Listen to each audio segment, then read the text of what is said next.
every single day there were a few moments where you would stop and realize, oh my God, we're doing what we're doing.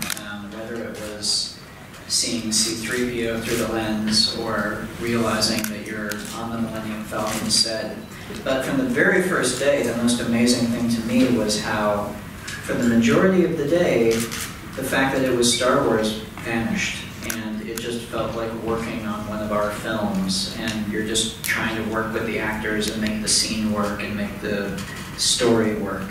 So there were moments of, oh my God, but the majority of it felt like a very familiar working process. For me, I think on a daily basis, when we, Ryan and I would step into like a completely new set. We built so many sets on the movie, and literally every day we would look at each other and say, "Can you believe we just built this insane set for like one day of filming it?" But the set would be so gorgeous, and we got to experience like to work with some of the best people in the world. So that was just fun. Like every day, just the experience of working with like the craftsmen, the best people in the business, the best set designers or creatures designers. That was really like the highlight.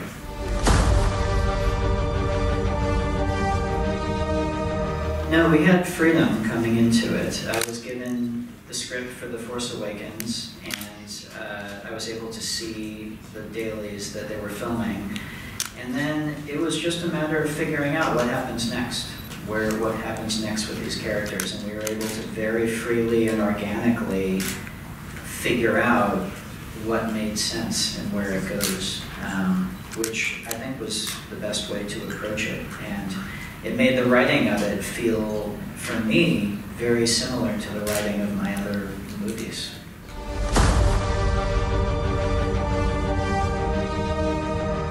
Tiny little thing, yeah. Originally it was BB-8 who went with Rey to the island. And I realized for several different reasons it would be better if R2 went along to the island and BB-8 stayed behind. So I think it was just one shot, just when they were waiting from the Falcon, Chewie, and the droid. I asked him to switch it, and he was very kind and did that.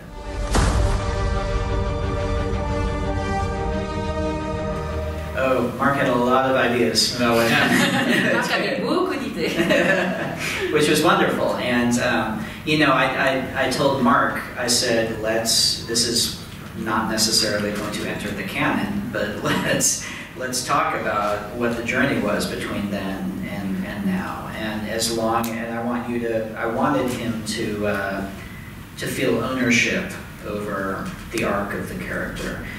Mostly because I realized how strange it must be for him to be so closely attached to this character for so many years, and then to have some young jerk come and put a script in his lap and say, now it's this.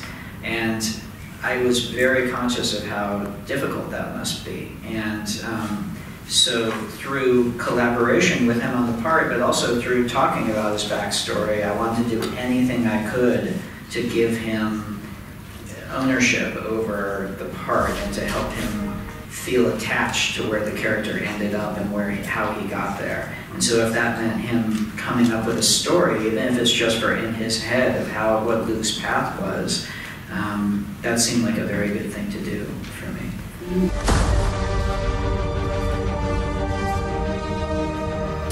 Yeah, it's the longest so far. It's 2 hours and 30 minutes, including the credits.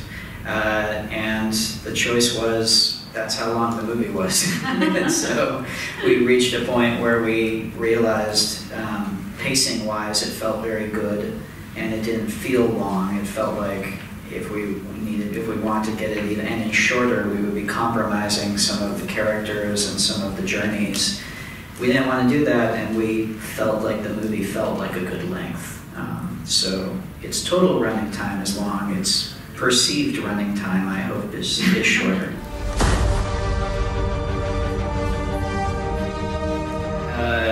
One of my favorite ones was when people were trying to figure out who Snoke was. Who is Snoke?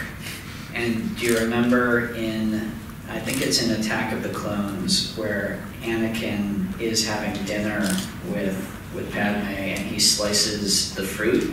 So, somebody took a picture of the sliced fruit and lined it up with Snoke with his scar on his head and said, voila, figured it out.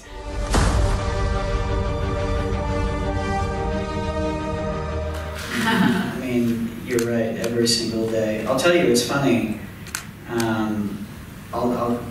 I'll speak to one day that wasn't on the shoot. Oh. But that was when we were working with John Williams, and we were on the scoring stage, and we recorded the opening fanfare. And to be there with a 100-piece orchestra, with John Williams conducting, and to be as close to the orchestra as I am to you, and feel that music hit your bones.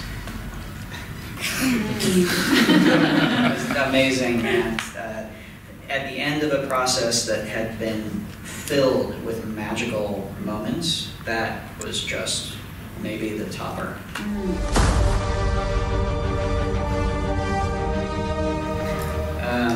Well, Carrie, I mean, I'm so sad that I only got to know her for this amount of time. I'm so happy that I got even that, just personally. And then in the movie, I am very thankful that we have a beautiful performance from her in the film. And I hope that for fans who are all dealing with their own sense of loss, of losing this character, and Carrie is someone that they've seen throughout the years in interviews and had their own, relationship with in a way. I think the fans are all dealing with their own loss, and I think some of the scenes in this movie are going to mean a lot to the fans. I hope so. I hope so.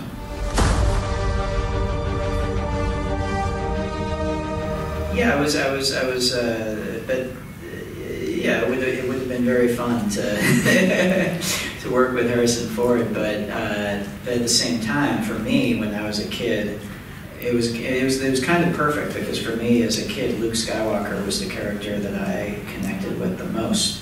Because Han Solo was super cool, which I was not super cool as a kid. I was more like the dorky, farm boy who wanted to go have an adventure but didn't quite know how yet. So I was very excited to get the opportunity to do the movie that Mark is at the heart of, and I think it was a good fit. Ryan's made Star Wars fresh and new.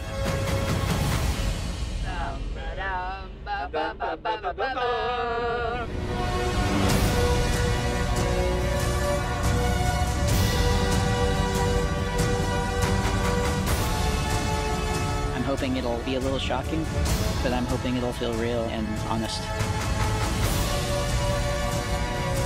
It's our most ancient story of good against evil, told in the most fascinating way. But it has a real spiritual depth to it. It's about family, and that's what's so powerful about it.